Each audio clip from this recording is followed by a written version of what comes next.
Shalom saudaraku dalam Tuhan. Saudara sangat luar biasa. Apologet Kristen yang satu ini sangat jenius dan dengan mudah menjawab apa yang disampaikan oleh Juma. Sehingga pada akhirnya Juma benar-benar tidak berkutik dan banyak hal yang menjadi berkat dalam kehidupan kita. Dalam hal ini menambah pengetahuan kita. Mari kita simak videonya. Dan setelahnya kita berkomentar di kolom komentar. Dan mari kita mendukung apologet Kristen ini dengan like dan juga share supaya menjadi berkat bagi banyak orang. Mari kita mulai tekan tombol like dan mari kita simak videonya. Jadi jelas ya, kepenguasaan Yesus itu kepenguasaan yang berkuasa di bumi dan di surga. Itu jelas. Jelas sekali. Atas dasar inilah maka Petrus dan para rasul berkata, jadi seluruh kaum Israel harus tahu dengan pasti bahwa Allah telah membuat Yesus yang kamu salibkan menjadi Tuhan dan Kristus. Jadi ketuhanan Yesus itu berasal dari apa? Kepenguasaan. Kepenguasaannya atas dosa, atas iblis, atas maut, maka dia Tuhan, bukan dalam pengertian Allah. Ya, Roma pasal 10 ayat 9, Filipi pasal 2 ayat 9 sampai 11, itu jelas sekali. Ini berbicara tentang ketuhanan Yesus. Yesus menjadi Tuhan itu bukan keputusan konsili, tetapi itu adalah sebuah kebenaran yang Yesus adalah Tuhan semua orang. Dan Yesus sendiri mengakui. Ini data-datanya saya tunjukkan semuanya. Allah membuat dia, Yesus adalah Tuhan. Bagi kita hanya satu Allah, satu Tuhan itu Yesus. Allah membangkitkan Kristus, membangkitkan Tuhan, jelas. Satu-satunya penguasa Tuhan. Semuanya ada data-datanya di sini.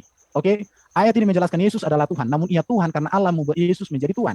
Dan Allah yang telah membangkitkan dia karena Allah yang satu itu adalah Bapa. Namun Tuhan yang satu itu adalah Yesus Kristus.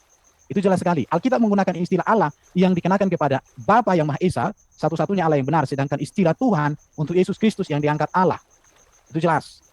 Jadi sebutan Tuhan untuk Yesus tidak langsung menunjukkan bahwa Yesus itu adalah Bapa. Tidak pula Tuhan di sini berarti Allah, apalagi ilah. Tetapi ini berbicara tentang kepenguasaan. Karena Allah Bapa lah yang membangkitkan Tuhan Yesus. Lagi pula ia membuat Yesus menjadi Tuhan dan juru selamat. Bapa itu sendiri. Bahwa makna gelar Tuhan itu Yesus tidak berarti Bapa, Allah ataupun ilah, tetapi menunjukkan tentang kepenguasaannya. Oke, jadi orang yang menolak Yesus sebagai Tuhan, maka tidak ada keselamatan baginya. Itu jelas di dalam iman Kristen. Karena siapa yang mengaku dengan mulut, percaya dengan hati, Yesus adalah Tuhan yang dibangkitkan oleh Bapa di surga, dia keselamatan terjadi atas hidupnya. Itu jelas sekali. Ini data-data iman Kristen. Oke, sampai di sini dulu presentasi saya.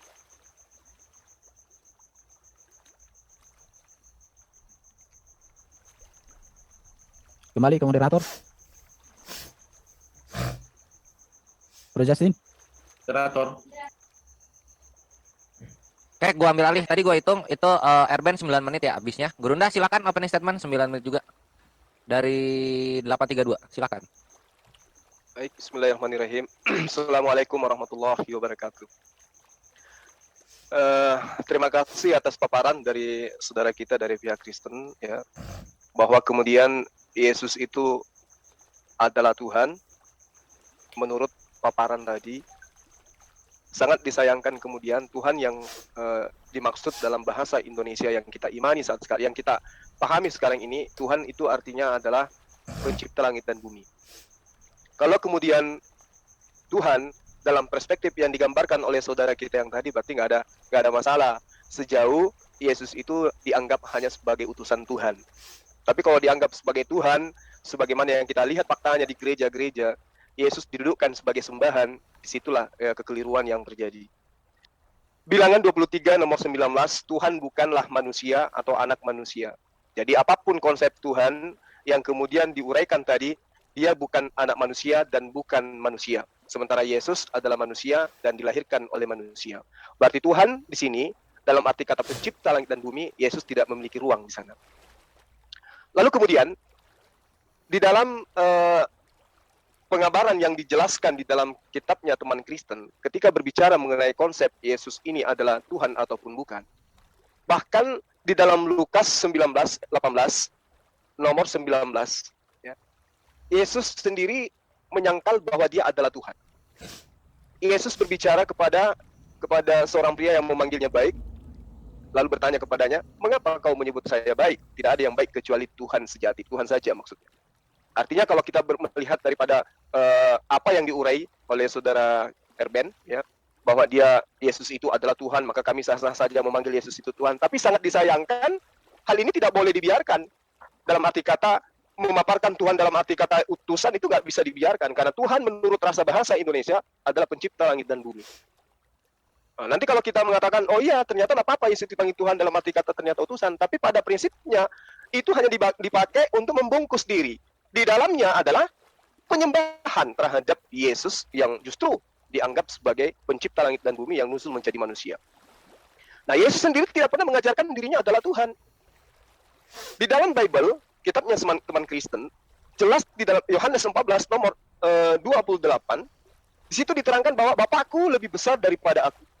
Berarti Yesus bukan Tuhan. Mau dia Tuhan, itu baru benar. Atau dia adalah kurios, itu juga baru benar. Tapi kalau Tuhan, sekali lagi, kalau Tuhan, dalam arti kata pencipta langit dan bumi, karena orang Indonesia, siapapun dia ketika berbicara Tuhan, maka yang ada dalam pikirannya adalah pencipta langit dan bumi. Yesus tidak ada di sini. Bapakku lebih besar daripada aku. Yesus bukan Tuhan. Yohanes 10 nomor 29, Bapakku lebih besar dari semuanya. Nah, Yesus tidak bisa menjadi Tuhan jika Tuhan lebih besar dari dia. Jadi kalau hari ini dikatakan, oh enggak apa-apa, Yesus itu disebut Tuhan karena dia itu hanya sebagai utusan. Dia yang dibangkitkan, dia yang diberi kuasa. Tunggu dulu. Karena Yesus itu diberi kuasa, ada sebabnya. Yesus diberi kuasa karena kenapa? Karena dia adalah anak manusia. Yohanes 5 nomor 27. Dan ia memberi kuasa kepada Yesus untuk menghakimi. Karena Yesus adalah anak manusia. Kalau dia Tuhan, maka dia tidak perlu diberi kuasa. Karena dia yang maha kuasa. Karena dia anak manusia, maka dia diberi kuasa untuk menghakimi. Itu poin. Ya, jadi kita tidak bisa kemudian mengatakan khususnya umat Islam ya, oh Yesus ternyata boleh disebut Tuhan. Nggak boleh. Apapun alasan yang membungkus itu nggak bisa. Karena kita di Indonesia. Jangan kemudian karena Tuhan itu artinya begini, bengono, maka Yesus yang adalah manusia boleh disebut Tuhan. Bagi umat Islam final nggak boleh nyebut Yesus itu sebagai Tuhan. Karena dia adalah hamba Tuhan. Nah, kemudian Yohanes 16 nomor 23, di situ diterangkan begini, pada hari itu kamu tidak akan menanyakan apa-apa kepadaku. Aku berkata kepadamu, sesungguhnya segala sesuatu yang kamu minta kepada Bapa akan diberikannya kepadamu dalam namaku. Artinya, tempat meminta itu kepada Bapa. Yesus hanya perantara. Maka dia di dalam ajaran agama Islam disebut sebagai Muslim. Disebut sebagai Rasul. Dia adalah seorang Muslim yang senantiasa berserah diri kepada Allah. Di dalam Yohanes 4 nomor 23, tetapi saatnya akan datang dan sudah tiba sekarang bahwa penyembah-penyembah benar akan menyembah Bapa dalam roh dan kebenaran. Jadi Yesus tidak menerangkan akan menyembah Yesus dalam roh dan kebenaran. Meski nanti saya yakin sekali saudara Erben akan kembali mengulas apa itu menyembah dan seterusnya. Untuk menyembunyikan identitas iman mereka yang mendudukkan Yesus itu sesungguhnya adalah Bapa yang nusul jadi manusia, kemudian yang dikatakan menyembah itu adalah menghormat. Justru itulah yang kemudian ingin disajikan oleh saudara Erben, menyembah kepada Yesus, definisinya adalah seperti ini, Yesus itu adalah Tuhan, definisinya adalah seperti ini, pada sesungguhnya yang dia mau suguhkan adalah Yesus adalah Bapa yang nusul menjadi manusia. Lalu kemudian, kalau Yesus itu adalah Tuhan, maka Yesus ini menyembah dirinya sendiri. Ya. Tetapi yang terjadi sebaliknya adalah Yesus menyembah esensi yang ada di surga atau yang ada di langit. Dia tidak menyembah dirinya. Maka salahlah kemudian ketika ada sekelompok orang yang justru menyembah anak Maria yang adalah Yesus. Karena Yesus tidak menyembah dirinya. Sementara Yesus menerangkan, jika engkau mengasihi aku, engkau akan melakukan pekerjaan yang aku lakukan. Engkau akan mentaati, mendengarkan, mengikuti perintah-perintahku. Yesus tidak pernah menyembah kepada dirinya. Yang ada, Yesus menyembah kepada esensi luar yang ada dari dirinya, yaitu Sang Bapa yang ada di surga. Yohanes 17 nomor 3 itu jelas dikatakan seperti itu. Lukas 6 nomor 12, Matius 20 nomor 28. Agar mereka mengenal kamu satu-satunya Tuhan yang benar dan mengenal Yesus Kristus yang telah engkau utus. Yesus kedudukannya adalah utusan, harus dikenal seperti sebagaimana utusan. Kalau kemudian ada embel-embel Tuhan, tunggu dulu. Ya. Lalu kemudian di dalam Lukas 6 nomor 12, dia melanjutkan sepanjang malam dalam doa kepada Tuhan. Nah tuh. Jadi kalau Yesus disebut Tuhan, ternyata Yesus juga berdoa kepada Tuhan. Jadi orang yang menggunakan akal sehat tidak akan mungkin mau menerima begitu saja konsep Tuhan yang kemudian saudara Erben paparkan. Kenapa? Karena mau dibungkus Tuhan dengan definisi Tuhan, kemudian berubah menjadi Tuhan, lalu kemudian menjadi kurios dan seterusnya. Yesus tetap saja tidak bisa keluar dari kodratnya sebagai manusia. Lalu bagaimana Yesus itu berdoa kepada Tuhan? Bukti bahwa dia bukan Tuhan. Matius 26 nomor gimana? Waktu 1 menit lagi untuk opening. Baik. Ya, silakan. Matius 26 nomor 39. Dia jatuh dengan wajah ke tanah dan berdoa, Bapakku yang ada di surga. Ibrani 5 nomor 7, dalam hidupnya sebagai manusia, ia telah mempersembahkan doa dan permohonannya dengan ratap tangis dan keluhan kepada Tuhan yang sanggup menyelamatkan dia dari maut. Dan karena kesalehannya, ia telah didengarkan. Artinya, Yesus adalah manusia. Mau dibungkus dengan kata Tuhan, mau dibungkus dengan kata kurios. Yesus ya mempraktekkan dirinya sebagai utusan Tuhan, sebagai manusia, sebagai hamba Tuhan, sebagai ciptaan yang tersungkur berdoa bersungguh-sungguh di hadapan Tuhan. Baik. Oke. Terima kasih. Baik, waktu selesai. Baik, sebelum dilanjut, setelah ini nanti pertanyaan pertama dari pihak penanya, dari paparan yang tadi Pak Zuma sampaikan, diambil, karena cukup banyak poinnya saya catat, jadi nanti diambil dari situ pertanyaan-pertanyaan apa saja, sesuai dengan apa yang tadi sudah digariskan dalam opening speech ya. Nanti waktu... Iya.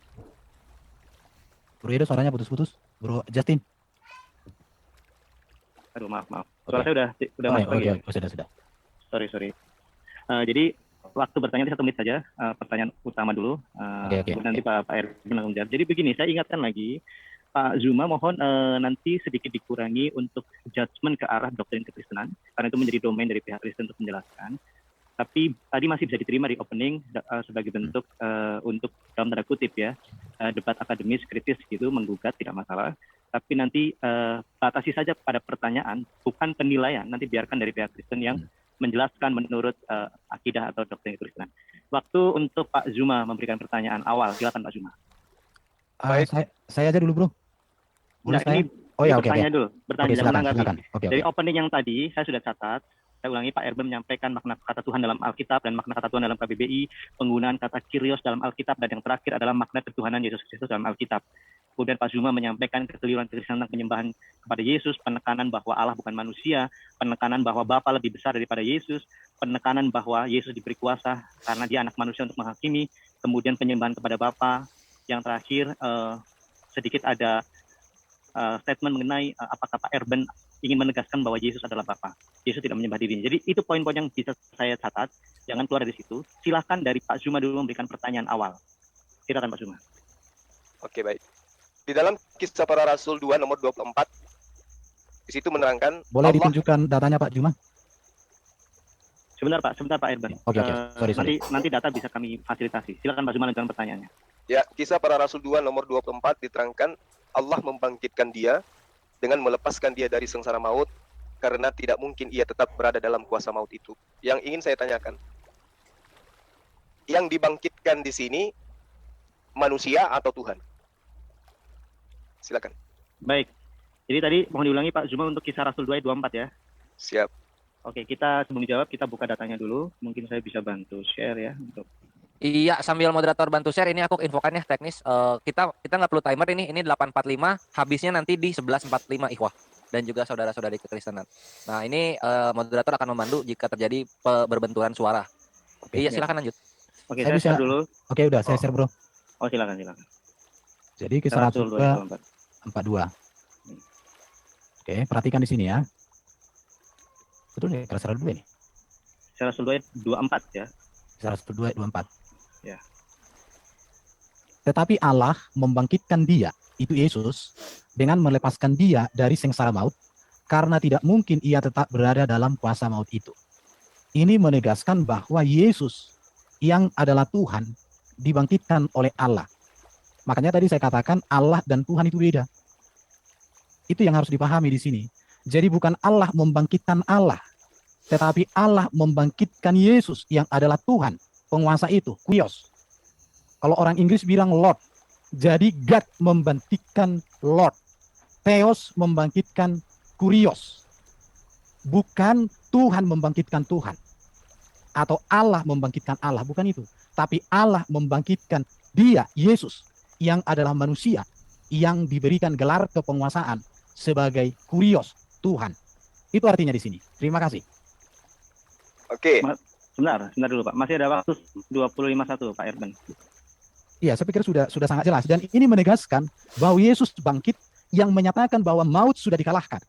Yesus bangkit menyatakan bahwa iblis sudah dikalahkan. Yesus bangkit menyatakan bahwa hidup kekal ada di dalam dia. Itu yang mau ditegaskan. Karena kepada Yesus, Allah sudah limpahkan kuasa. Maka Yesus mengatakan, aku berkuasa untuk memberikan hidup yang kekal. Dan itu kuasa yang dari Allah. Maka ini berkaitan dengan Matius 28 ayat 18. Yesus katakan, kepadaku telah diberikan. Siapa yang memberi? Ya Bapa di sorga yang memberikan kuasa itu kepadanya. Oke, cukup. Baik, silakan Pak Zuma mau melanjutkan dengan pertanyaan lagi atau masih ingin mengelaborasi, tetapi mohon jangan ada framing, tetapi fokus kepada pertanyaan Anda sendiri, jawaban Pak Erben. Kemudian saya harap kekritisan itu dijaga supaya tidak ada framing dan tendensi untuk menyerang keyakinan orang lain. Silakan Pak Zuma. Baik.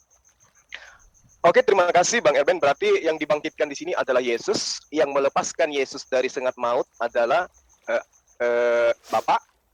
Lalu kemudian, ya, berarti yang dibangkitkan di sini statusnya lebih rendah daripada yang membangkitkan. Nah, yang saya ingin tanya, yang dibangkitkan ini sisi ketuhanan atau sisi kemanusiaan? Baik, silakan Pak Erben. Alokasi waktu Anda 5 menit untuk menjawab. Yang dibangkitkan itu sisi ketuhanan atau keilahiannya? Atau kemanusiaannya atau ketuhanannya, keilahiannya? Silakan. Kemanusiaan Yesus tidak bisa dipisahkan dari ketuhanan, kepenguasaannya. Karena kalau kemanusiaan Yesus tidak ada, maka tidak ada ketuhanannya. Sama seperti presiden, dirinya dengan kepresidenan nggak bisa dipisahkan. Di situ. Jadi yang dibangkitkan itu Yesus, yang adalah Tuhan, yang menunjukkan kepenguasaannya, kemesiasannya. Jadi Yesus itu yang dibangkitkan. Ketuhanan Yesus dengan kedagingannya, ketubuhannya, nggak bisa dipisahkan. Sama seperti Bro Juma, kamu sebagai bapak dengan tubuhmu itu nggak bisa dipisahkan. Kalau gelarmu sebagai bapak dengan tubuhmu dipisahkan, itu beda cerita. Ah, seperti itu. Ya, Anda mengatakan yang dibangkitkan itu adalah ketuhanannya dan juga kemanusiaannya. Apa yang Anda maksud dengan Tuhan ketika ternyata dia adalah manusia dan dua-duanya dibangkitkan? Untuk apa titel Tuhan kepada Yesus kalau ternyata sisi Tuhannya juga dibangkitkan? Kalau Anda mengatakan bahwa Tuhan itu adalah kekuasaan, kekuasaan apa? Atau buktinya dia dibangkitkan? Kuasa apa yang Anda maksud dengan konsep Tuhan pada diri Yesus? Sementara sisi Tuhannya dibangkitkan juga. Manusianya dibangkitkan juga. Lalu Tuhan yang Anda tempelkan ke Yesus itu apaan itu? Coba saudara saya jelaskan lebih logikanya itu kena terhadap akal gitu. Ya, silakan Pak Erben. Silakan. Oke. Kepenguasaan Yesus itu adalah bahwa dia itu berkuasa untuk mengampuni dosa, berkuasa mengalahkan iblis, berkuasa mengalahkan maut, dan dia diberikan kuasa menjadi hakim yang adil. Itulah kepenguasaan ketuhanan Yesus. Itu gelar di situ. Dan bukan saya yang menempelkan itu, tetapi memang Bapa di surga yang memberikan otoritas itu kepadanya.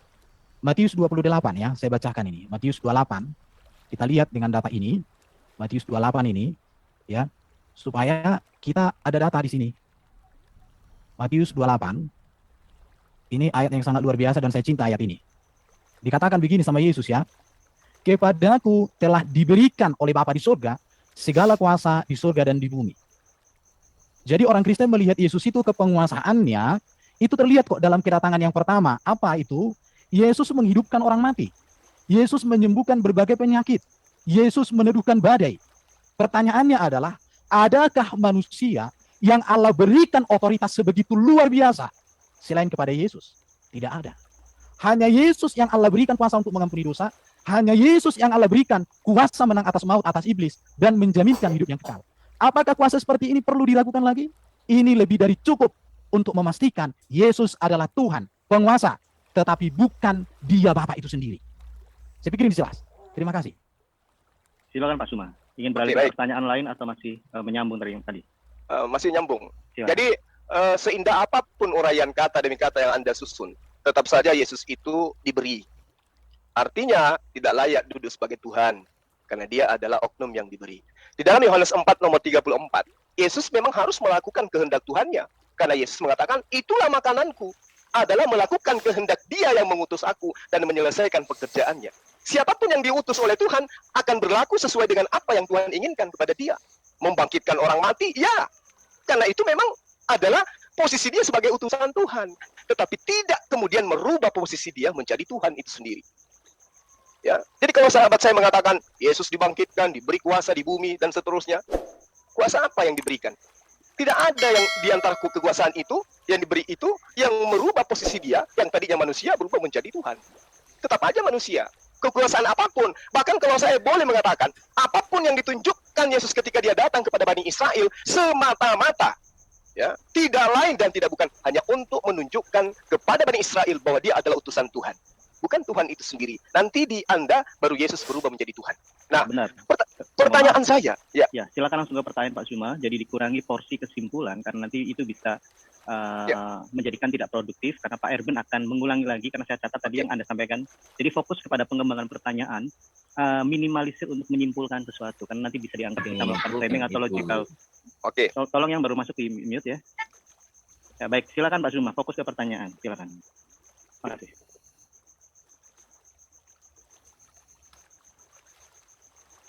Pertanyaannya apa Pak Juma? Halo Pak Zuma. Pak Juma, pertanyaannya saya. Oh, sorry, ternyata saya mute. Pertanyaan saya, berarti yang dibangkitkan ini adalah manusia, bukan Tuhan. Apakah Anda setuju? Silakan Pak Erben. Saya pikir Penekanannya kepada sebentar Pak. Jadi gini, moderator mencatat masih ada ketidaksinambungan antara informasi yang diberikan kepada Pak Zuma. Makanya tadi saya mengingatkan agar jangan kembali mengulang ke yang jawaban sudah diberikan Pak Erben. Tapi tolong ditegaskan lagi Pak Erben karena tadi sepertinya masih ada, karena saya catat perbedaan arti Tuhan dengan di dalam Alkitab ini sepertinya ada belum sampai atau seperti apa. Jadi ditekankan lagi supaya kita bisa beralih ke pertanyaan yang kontekstualnya lebih dalam lagi. Paham Oke, ya, Pak atau Erben? gini, begini Bang, supaya tidak berulang, saya sudah ngerti. Coba Saudara Erben, yang mana statusnya lebih tinggi, Yesus yang Anda sebut Tuhan, atau Bapa yang ada di surga yang membangkitkan Yesus? Oke. Ya, baik. Ini sangat baik Pak Erben, mohon dicatat Oke. supaya netizen juga bisa beralih ke lebih dalam lagi gitu ya. Jadi pembedaan ini tolong ditekankan terkait antara Yesus dengan Bapa. Karena ini poin yang sangat penting yang moderator catat, silakan. Oke, satu hal yang sangat luar biasa ya. Sekarang saya akan jelaskan. Ini saya kasih contoh ini. Oke, jadi Allah kami itu Esa, dia memiliki firman dan roh di dalam dirinya. Firmannya kekal, rohnya kekal. Firmannya menjadi manusia. Ini tujuan saya bukan membahas tentang Allah ya, tapi tentang Yesus. Saya hanya menunjukkan tentang ketuhanan Yesus. Ya, jadi Yesus itu adalah firman yang menjadi manusia. Allah mengutus firmannya jadi manusia, namanya Yesus Kristus. Allah mengutus firman manusia merupakan ketetapan Allah untuk menggenapi menyempurnakan seluruh karya Allah. Di dalam Yesus firman menjadi manusia, ditetapkan Allah, diberikan Allah kuasa, kemuliaan, kasih karunia, dan kebenaran. Di situ. Jadi ini yang harus dipahami. Saya cepatkan di sini. Ini jadi sebab segala firman, jadi Yesus itu firman Allah menjadi manusia untuk menyampaikan firman. Jelas ini data-datanya bahwa Yesus itu melakukan seluruh kehendak Allah dengan sempurna, Bapa di surga. Ya, bahkan Yesus mengatakan di sini jelas sekali, maka nanti Allah melakukan kehendak Dia, mengutus aku dan menyelesaikan pekerjaannya. Aku turun ke dunia untuk melakukan pekerjaannya. Itu jelas. Tapi yang mau saya sampaikan begini, iman Kristen memahami, meyakini bahwa Yesus itu memiliki dua natur. Natur firman itu berasal dari Allah. Natur manusia itu berasal dari rahim Maria. Jadi, kalau berbicara tentang Yesus, dua-duanya ini kami lihat secara bersamaan. Kemanusiaan Yesus dengan keilahian Yesus bisa dibedakan tapi tidak bisa dipisahkan. Jadi, yang mau saya tegaskan di sini, saya tidak masuk ke Quran, ini hanya contoh. Jadi Yesus menjadi manusia karena Yesus memiliki dua natur. Kita lihat ya, bahwa Yesus itu ilahi, ini kelihatan dari sini, datanya ada di sini. Nanti jawabannya dari sini akan dapat. Sebelum Abraham ada, aku telah ada. Itu menunjuk bahwa Yesus adalah firman. Baru dikatakan, kemuliaan yang kumiliki di hadiratmu sebelum dunia ada. Sebelum dunia ada, Yesus sudah ada. Sebagai apa? Sebagai firman. Baru dikatakan lagi di sini, engkau telah mengasihi aku sebelum dunia dijadikan. Jelas. Ya, aku Alfa dan Omega. Yesus mengatakan itu. Baru kemudian, oleh Dia firman Allah menjadi manusia, Allah menjadikan semesta. Jadi, berbicara tentang Yesus, keilahian Yesus itu setara dengan Bapa karena Dia adalah firman yang kekal di dalam diri Allah. Tetapi kemanusiaan Yesus adalah kemanusiaan manusia yang sama seperti kita. Tetapi kemanusiaannya adalah kemanusiaan yang sempurna. Hanya Yesus satu-satunya manusia yang tidak berdosa. Hanya Yesus satu-satunya manusia yang mengalahkan iblis, mengalahkan maut, dan menjamin ke sorga. Jadi kemanusiaan Yesus itu sama seperti kita manusia, hanya Dia tidak berdosa, kudus, sempurna. Dan Dia manusia yang berasal dari firman. Tetapi Dia sebagai firman, esensi Yesus sebagai firman, itu setara dengan Bapa karena firman itu di dalam diri Allah. Firman Allah kekal di dalam diri Allah. Sesuatu yang ada di dalam diri Allah tentu setara dengan Allah. Tetapi firman yang berasal dari apa? Firman daging manusia yang berasal dari Maria, tentu dia adalah ciptaan. Sama dengan natur ciptaan. Tetapi bedanya adalah bahwa pencipta tentu sudah pasti lebih rendah daripada pencipta. Saya pikir sudah terjawab. Tapi saya tunjukkan ini sedikit ini. Sebentar Pak Iban, sebelum terakhir, tadi pertanyaan dari Pak Zuma, saya khawatir belum terjawab semua, karena tadi kalau saya terjemahkan lurus gitu ya dari kata-kata beliau, statusnya lebih besar teman antara Bapa dengan Yesus Kristus, sedangkan tadi Lai Erben menjelaskannya dari sisi firman-Nya menjadi manusia. Silakan, Lai, ada waktu 1 atau 2 menit untuk menjelaskan itu. Oke, saya jelaskan. Apa artinya Bapa lebih besar? Saya tunjukkan data-datanya ya. Mudah-mudahan kelihatan. Oke. Ya, kelihatan. Bapa lebih besar, Bapa yang memberikan mereka kepada aku lebih besar daripada aku. Bapa lebih besar, ada 2 ayat. Oke ya, saya tunjukkan. Pernyataan ini merupakan kalimat langsung Yesus untuk menjelaskan hubungan dirinya dengan Bapanya. Kalimat ini bukan dalam bentuk perumpamaan atau bentuk puisi. Oleh sebab itu, makna pernyataan itu harus diterima secara utuh, bulat, apa adanya. Di situ ya. Jadi, memang hal ini menjadi perdebatan di kalangan gereja sampai hari ini. Bahkan hal ini topik khusus orang muslim ya. Saksi Jehovah juga banyak salah memahami. Tapi sekarang saya jelaskan. Sebelum Yesus datang ke dunia, ia ada sebagai firman di dalam diri Allah. Itu jelas. Pada mulanya adalah firman, firman bersama-sama dengan Allah, firman itu adalah Allah. Ia pada mulanya bersama-sama dengan Allah, firman itu menjadi manusia, diam di antara kita. Jadi kita melihat di sini, ya Bapa, aku mau supaya dimanapun aku berada, mereka berada. Sebab engkau telah mengasihi aku sebelum dunia ada. Jadi Yesus ada di dalam diri daripada Bapa. Bapa lebih besar dari Yesus, artinya Yesus datang dan keluar dari Bapa. Yesus diutus oleh Bapa, betul, firman. Jadi Yohanes 8:42, jikalau Allah adalah Bapamu, kamu akan mengasihi aku, sebab aku keluar dan datang dari Allah. Aku datang bukan atas kehendak sendiri, melainkan dia yang mengutus aku. Nanti saya simpulkan ya, saya masih menunjukkan data-data. Allah mengutus anaknya ke dalam dunia, telah mengaruniakan anaknya yang tunggal, dikatakan Yohanes 3:16-17. Jadi Bapa lebih besar daripada Yesus itu apa? Kita lihat ya. Yesus melakukan segala sesuatu atas kehendak Bapa untuk kemuliaan daripada Bapa di surga, itu jelas. Yohanes 4, makananku ialah melakukan kehendak dia, pekerjaan apa yang dikerjakan Bapa itu yang akan kukerjakan, dikatakan oleh Yesus, sebab aku telah turun dari surga untuk melakukan kehendakku, untuk melakukan kehendak dia yang telah mengutus aku. Baru dikatakan ini data-data semua. Dari sini nanti kita bisa menarik satu kesimpulan, ya. Jadi otoritas atau kuasa yang dimiliki Yesus itu dari Bapa. Itu artinya di situ. Maka dikatakan Bapa lebih besar. Satu, dia datang dan keluar dari Bapa. Yang keluar dari Bapa tentu itu bisa dikatakan lebih kecil dari Bapa. Makanya Bapa lebih besar. Tetapi yang kedua, otoritas atau kuasa yang dimiliki Yesus itu adalah dari Bapa. Ya, menyerahkan penghakiman seluruhnya kepada anak. Ini segala pekerjaan yang diserahkan Bapa kepada aku jelas. Ini semua data-datanya. Engkau telah memberikan mereka kepadaku. Kepadaku telah diberikan segala kuasa di surga dan di bumi. Baik. Jadi yang memberi kuasa dengan yang menerima kuasa, konteks itulah maka Yesus mengatakan Bapa lebih besar. Dan Yesus tidak pernah mengatakan dia adalah Bapa itu sendiri. Dan saya juga tidak pernah mengatakan bahwa Yesus adalah Bapa itu sendiri. Baik, Karena baik, itu, Pak Iban. oke, jelas. Sebentar ya. Sedikit lagi Pak, waktunya supaya efektif. Silakan. Oke. Sudah cukup, selesai. Baik, saya pikir jangan dihabiskan dulu karena saya pikir nanti akan bisa saja kembali ke situ dan jadi elaborasi. Kita beri kesempatan Pak Zuma, tadi jawabannya sudah, saya pikir sudah, yang saya catat sudah cukup jelas Pak terkait status Bapak dan Yesus lebih besar mana. Silakan Pak Zuma. Oke, jadi kita sepakat bahwa Bapa lebih besar daripada Yesus. Jadi kesetaraan di situ nggak muncul. Karena ada yang lebih besar, ada yang lebih kecil. Lalu kemudian di dalam ulangan 33 nomor 26 memang tidak ada yang setara dengan Bapa. Nah, kembali kepada pernyataan saudara yang mengatakan bahwa Yesus Sebentar itu Pak Zuma, ada. sebentar Pak, belum dilanjutkan.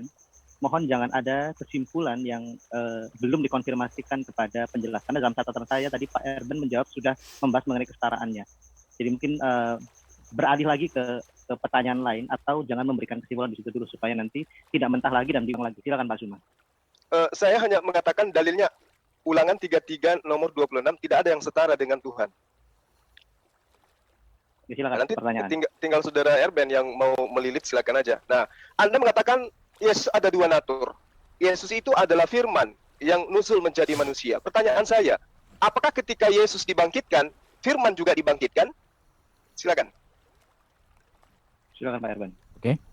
Jadi yang dibangkitkan itu adalah Yesus yang manusia. Makanya gini, memahami sebuah kronologi peristiwa tidak bisa sesederhana itu.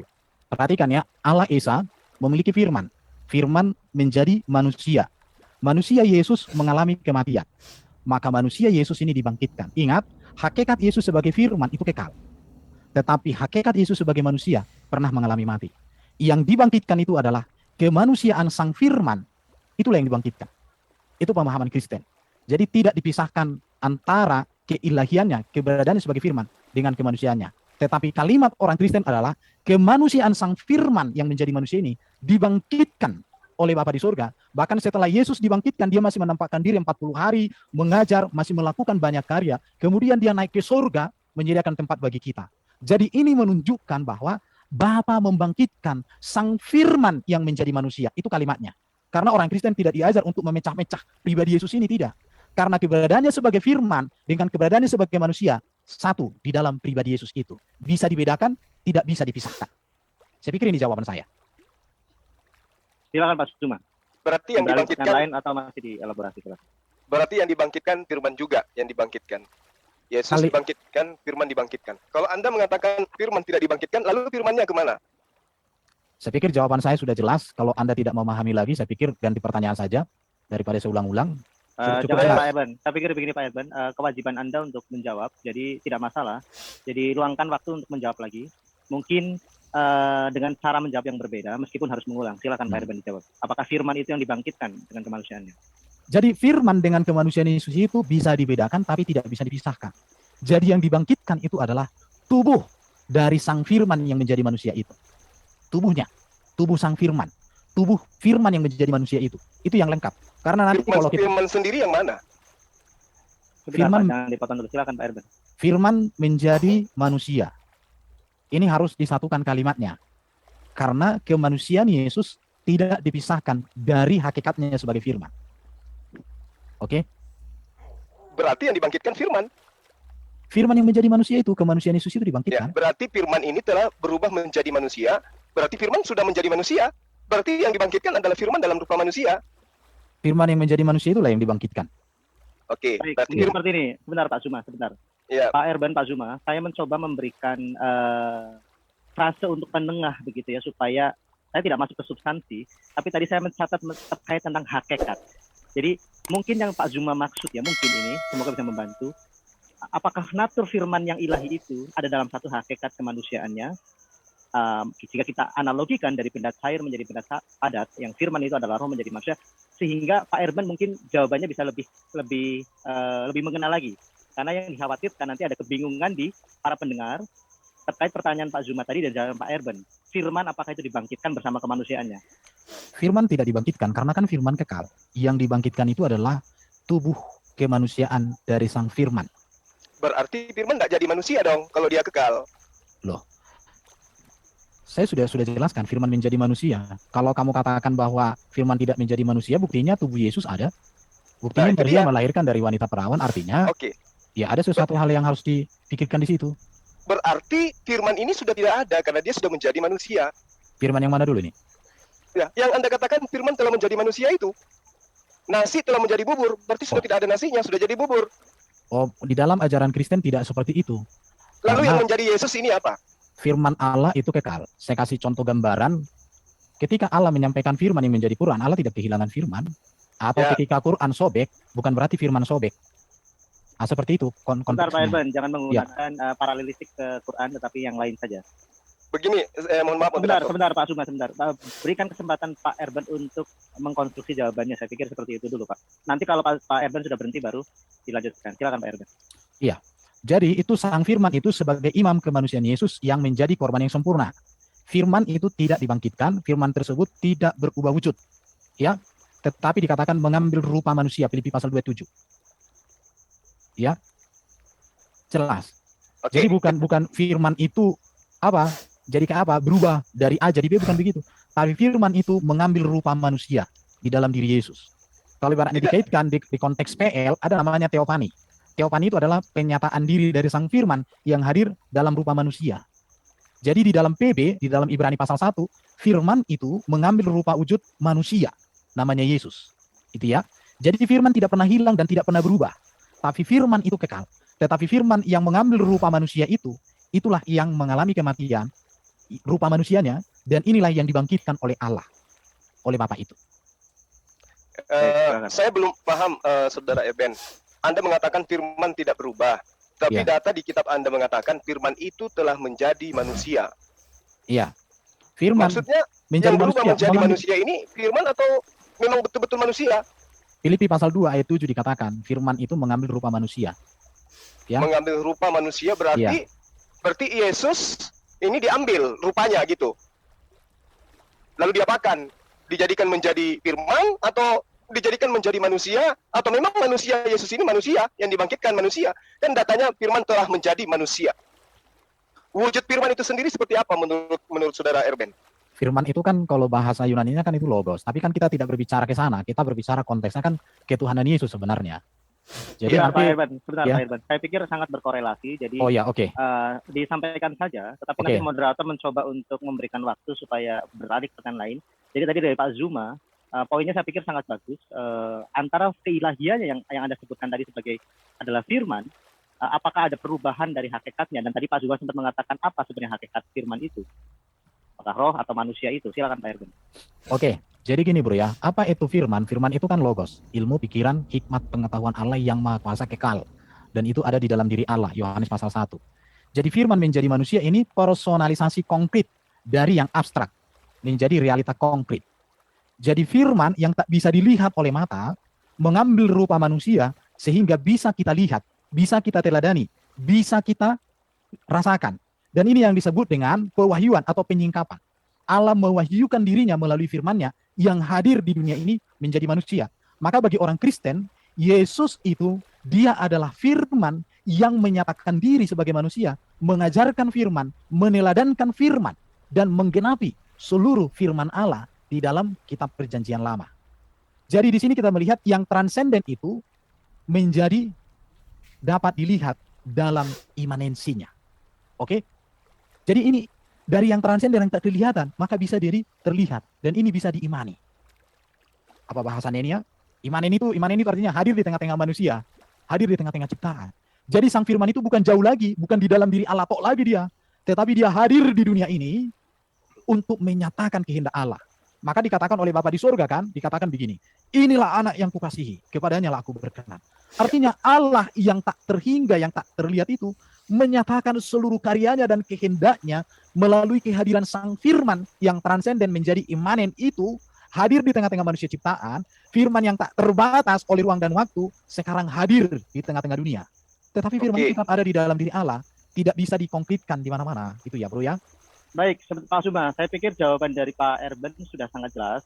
Terkait tadi ya, saya catat kata-kata dari Pak Erben bahwa yang transenden itu dapat dilihat dalam imanensinya. Imanensi tadi saya catat hadir di tengah-tengah ciptaannya, kira seperti itu. Dan Pak Erben tadi menyebutkan ini adalah yang disebut dengan pewahyuan di dalam pemahaman beliau dalam iman Kristen. Pak Zuma ingin beralih ke pertanyaan lain atau masih ingin menekankan masalah firman dan Yesus Kristus ini, Pak? Silakan. Ya, karena saya belum dapat poin jelasnya, Bang. Jadi gini, tadi dia katakan bahwa firman itu adalah ide, gagasan yang ada pada diri Tuhan. Kemudian nuzul menjadi manusia. Yang tadinya tidak nampak menjadi nampak. Berarti yang nampak ini adalah firman dalam wujud manusia. Ketika dia dibangkitkan, maka yang dibangkitkan adalah firman. Lalu kemudian saudara Erben tidak mengakui itu. Jadi yang mana firman yang sebenarnya ini? Firman telah menjadi manusia, kemudian manusia ini dibunuh, dibangkitkan. Berarti yang mengalami semua itu adalah firman. Lalu kenapa kemudian saudara masih mengatakan bahwa firman itu ada pada diri Tuhan, sementara sudah menjadi manusia? Lalu apa yang menjadi manusia kalau bukan firman? Silakan. Jadi firman itu kan tidak terbatas oleh ruang dan waktu, karena dia ada di dalam diri Allah yang Maha Kuasa. Itu jelas. Firman itu tetap ada di dalam Bapa, tetapi ini tidak bisa dikonkretkan di mana-mana itu ya. Kalau yang jelas bagi otak, itu artinya bukan misteri ilahi, tapi misteri manusia. Jadi kalau Bro Juma tidak bisa memahami yang saya jelaskan, ya memang ini misteri ilahi yang hanya bisa dipahami oleh orang yang sudah merasakan kasih ilahi itu. Tetapi ini memang misteri manusia. Ya berarti kalau Bro nggak memahami, menurut saya Bro sedang bermisteri. Itu di situ ya. Jadi keimanan itu ada ruang rasional, akal, tetapi ada ruang juga misteri ilahi. Bahasa Islamnya kayak ini nakli nih. Ya, kira-kira begitu. Jadi saya mau katakan begini bro, keimanan itu ada ruang rasional, akal, tetapi ada ruang misteri ilahi. Jadi inilah kemisterian Allah di dalam iman Kristen, bahwa Allah yang esa, yang kekal memiliki firman, karena bagi orang Kristen kalau Allah nggak memiliki firman itu patung, benda mati. Kalau Allah tidak memiliki roh itu nggak layak disembah, itu dicampakkan itu kemperan sana kalau di Kristen. Jadi Allah yang transenden itu menyatakan kehadirannya melalui firman, ya, melalui firman-Nya yang mengambil rupa manusia. Jadi misteri ilahi itu dapat dipahami dalam batasan tertentu. Jadi gini, kita bisa mengenal Allah sejauh mana Allah menyatakan dirinya, sejauh mana Allah mewahyukan dirinya. Lebih dari itu kita tidak bisa. Ini sudah ranah iman. Tetapi kekristenan memahami bahwa Yesus itu adalah firman yang dinyatakan hadir mengambil rupa manusia, yang transenden menjadi imanen, yang tak kelihatan menjadi terlihat di dalam diri Yesus untuk mengajarkan, meneladani, memberikan hidup yang kekal. Jadi ini berbicara tentang Allah menyingkapkan dirinya. Sejauh itulah Allah menyingkapkan dirinya di dalam Alkitab. Dan hanya di dalam ajaran Kristen, di dalam ajaran Alkitab lah, Allah sendiri menyingkapkan dirinya. Tidak lagi dia berbicara melalui malaikat, tidak lagi dia berbicara melalui para nabi, tidak lagi dia berbicara melalui ini dan itu. Tetapi dia berbicara secara langsung melalui sang firman-Nya yang mengambil rupa manusia. Ya, saya kasih contoh bro ya, di dalam klien itu kan firman jadi buku bisa bro. Dalam iman Kristen firman menjadi manusia. Kalau firman jadi buku, apakah Allah jadi kehilangan firman? Kan tidak juga bro. Allah kan memiliki firman. Apakah ketika firman Allah diturunkan, dicatat dalam Quran, Allah jadi kehilangan firman? Kan enggak juga. Baik Pak Erben, saya pikir hindari Nah, itu ya. paralelistik ke arah Quran, saya pikir jangan. Tapi terima kasih atas poinnya sudah cukup jelas. Silakan Pak Zuma. Tadi Pak Erben sudah menjelaskan bahwa inilah keimanan, ada ruang rasionalitas dan ruang misteri ilahi yang dalam bahasa Kristen disebut pewahyuan, tadi pengungkapan diri, Allah gitu ya dalam batasan tertentu. Firman menjadi manusia. Silakan Pak Zuma mau masih berkutat di masalah firman menjadi manusia atau kembali ke yang tadi masalah ketuhanan Yesus? Silakan Pak Zuma. Ya, jadi di dalam Yeremia 10 nomor 7 diterangkan, seorang pun tiada yang sama sebagaimu, yang tidak ada yang sebagaimu. Kemudian Yesaya 46 nomor 9, aku ini Allah, tiada Allah yang lain atau sesuatu yang setara dengan aku. Nah, tadi saudara menerangkan tentang Yesus adalah firman yang mengambil rupa manusia. Tapi ujung-ujungnya ketika ditanya tentang firman, Anda mengatakan firman tidak dibangkitkan, tapi ternyata firmannya sudah menjadi manusia dan firman itu adalah Yesus. Ternyata ketika Anda mengatakan Tuhan tidak lagi datang memperkenalkan dirinya melalui malaikat, melalui ini, melalui itu, tetapi memperkenalkan diri langsung menjadi manusia. Nah, ketika dia menjadi manusia, dialah Tuhan Anda itu sendiri yang tidak dapat berbuat apa-apa dari dirinya sendiri. Jadi kalau Anda mengatakan ada dimensi di mana manusia tidak akan mampu menalar tentang Tuhan, justru Anda yang menyiksa diri dengan konsep itu. Kenapa? Yesus mengajarkan dirinya manusia, dia tidak bisa berbuat apa-apa dari dirinya sendiri, dan dia adalah penerima firman dan penyampai firman. Nah, sehingga saya hanya ingin bertanya kepada Anda, kalau Yesus itu adalah firman, lalu kemudian Anda katakan mengambil rupa manusia, ketika Gabriel datang menyampaikan firman kepada Maria, ibunya Yesus sebelum Yesus dihamilkan, dilahirkan menjadi manusia, pertanyaan saya, firman diantar oleh Gabriel, Tuhan mau agar engkau hamil. Apakah di situ ada Yesus? Silakan. Saya mau cross check dulu Bro Juma, di mana firman diantar oleh malaikat Jibril? Berikan data dong, jangan framing dong. Saya kira sahabat saya ini sudah menguasai Al-Firman. Anda mengatakan firman itu ada ide, betul? Gagasan, kehendak. Pertanyaan saya sama Bro Juma, di mana malaikat Jibril mengantarkan firman kepada Maria? Jangan sebentar Pak Irfan, jangan Pak. Oke. Stop. Jadi gini ya. Tadi Anda mengatakan firman itu kehendak. Sebentar Pak Zuma, jangan tadi dulu, sebentar begini ya. Jadi jangan memancing sehingga Pak Erben pun akan nanti mempertanyakan tentang akidah Islam. Jadi fokus ini saja saatnya saya bertanya tentang akidah Anda gitu loh. Ya, makanya begini Pak Zuma, coba Anda ulangi lagi pertanyaannya. Saya tadi juga belum terlalu clear, silakan Pak. Poinnya ke arah mana? Oke. Firman menurut saudara Erben kehendak, gagasan, dan keinginan Tuhan. Yang dibawa oleh Gabriel kepada Maria adalah kehendak Tuhan. Apa itu? Tuhan mau agar Maria hamil. Pertanyaan saya, apakah ketika Gabriel menyampaikan keinginan Tuhan kepada Maria, apakah Yesus sudah ada di situ? Oke, saya jawab. Sudah Pak. Silakan Pak Erben, tadi pertanyaannya seperti itu. Anda seperti apa mau menjelaskan? Ya, silakan. Tidak ada Gabriel mengantarkan firman jadi manusia, karena Gabriel itu tugasnya menyampaikan berita bahwa Maria akan hamil. Kehamilan Maria itu bukan karena Gabriel, bukan karena ditiup sama Gabriel, bro. Tapi Gabriel itu memberitahukan, Maria kamu akan hamil. Bagaimana dia hamil? Allah menyatakan karya firman-Nya mengambil rupa manusia di situ. Itu bro, cuma. Nah, itu yang diantar firman atau bukan? Nggak ada diantar di situ. Gabriel itu hanya memberikan informasi bahwa kamu akan mengandung. Bukan dikatakan di situ, Maria ini firman, kumasukkan ke dalam rahimmu. Allah suruh aku, nggak kayak gitu. Nah, artinya firman itu dulu, bro. bukan makhluk. Ya kan? Sebentar. Firman itu kehendak kan?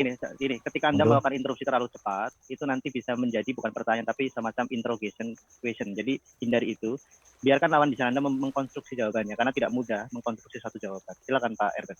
Iya, kalau kita kembalikan ke bro juga, Isa di Quran itu kan terjadi juga karya Allah dan karya kalamnya juga, bro. Jangan ke situ lah. Iya, memang betul. Itu karya Allah, betul. Iya, bukan Allah sendiri. Sekarang di dalam Kristen jelas bahwa Gabriel itu memberitahukan bahwa Maria akan hamil, bukan mengantarkan firman ke dalam rahimnya atau ditiupkan. Itu yang mau saya katakan. Boleh saya sanggah? Iya, Saya jelas, pikir jelas. begini Pak Zuma dan Pak Erben, kita beralih ke yang lain karena tadi kan premis yang ingin diuji masalah proses ya ketika Allah mewahyukan pada Gabriel atau Jibril itu kepada Maryam dan kelahiran Yesus itu. Saya pikir justru ada kesamaan kalau yang saya catat tadi ya dari Anda berdua saling menyetujui. Saya pikir beralih ke yang lain Pak Zuma, silakan. Apa yang ingin dibahas lagi terkait ketuhanan Yesus Kristus supaya lebih kaya akan informasi? Pertanyaan mungkin beralih yang lain Pak Zuma. Ini sudah pertanyaan lain ini Bang. Tadi kan dikatakan bahwa Yesus itu adalah firman yang menjadi manusia. Firman ini diambil dari Yohanes 1 nomor 1. Bahwa firman itu adalah Allah. Kita buktikan, apakah betul Yesus ini adalah Allah yang menjadi manusia atau firman yang menjadi manusia? Atau benar-benar janin saripati yang ada dalam tubuh Maria yang menjadi manusia? Makanya saya tanya, ketika malaikat Jibril datang menyampaikan kehendak Tuhan, sesungguhnya engkau akan mengandung dan akan melahirkan seorang anak laki-laki, dan hendaklah engkau namai dia Yesus, itu adalah kehendak Tuhan atau kehendaknya Gabriel? Jawabannya tentu kita tahu, itu kehendak Tuhan. Nah, ketika kehendak Tuhan ini disampaikan oleh Gabriel kepada Maria sang perawan, apakah Yesus sudah ada di situ? Itu pertanyaan saya. Pak Eben, jadi pertanyaannya saya ulang dari Pak Zuma ya, poinnya apakah ketika itu disampaikan, apakah Yesus sudah ada? Karena firman itu, ya nanti Pak Erben mungkin akan mendapatkan poin, tapi moderator mencoba memberikan salsa penengah ya supaya lebih nyambung. Jadi sudah diulang beberapa kali soalnya dari Pak Zuma, apakah Yesus itu hadir gitu? Apakah Anda perlu menjelaskan perbedaan antara Yesus firman karena supaya netizen pun bisa lebih jelas gitu? Oke ya, jadi Gabriel itu kan dikatakan begini, kita lihat aja ya, jawab malaikat itu kepadanya, akulah Gabriel. Kita coba lihat Lukas ini ya, kita lihat Lukas, mana ini ayat Lukas 1. Iya, Lukas 1. Lukas 1 ayat 19. 28 seterusnya. Ya. Oke, kita baca aja supaya jadi baik. Baik. Ketika malaikat itu masuk ke rumah Maria, ia berkata, "Salam hai engkau yang dikaruniai, Tuhan menyertai engkau." Enggak ada seperti yang Bro Juma sampaikan tadi di situ. Maria terkejut mendengar perkataan itu, lalu bertanya dalam hatinya, apakah arti salam itu? Kemudian malaikat itu berkata, "Jangan takut hai Maria, sebab engkau beroleh kasih karunia di hadapan Allah. Sesungguhnya engkau akan." Artinya pada saat malaikat datang, Maria belum hamil. Maka dikatakan sesungguhnya engkau akan mengandung. Akan itu sesuatu masih apa? Akan itu berarti masa depan. Kalau Maria sudah hamil, harus dikatakan sesungguhnya engkau sudah hamil. Tapi di sini dikatakan engkau akan mengandung. Kalau Maria sudah hamil, engkau sudah hamil. Atau engkau sudah mengandung. Tapi di sini katakan engkau akan mengandung. Baru dikatakan akan melahirkan seorang anak laki-laki dan hendaklah kau menamai dia Yesus. Ya, jelas Bro. Jadi kalau ditanya apakah Maria sudah hamil ketika malaikat itu datang? Enggak. Dan malaikat tidak. Pertanyaannya, apakah Yesus sudah ada di situ? Yesus ada setelah Yesus yang manusia ya.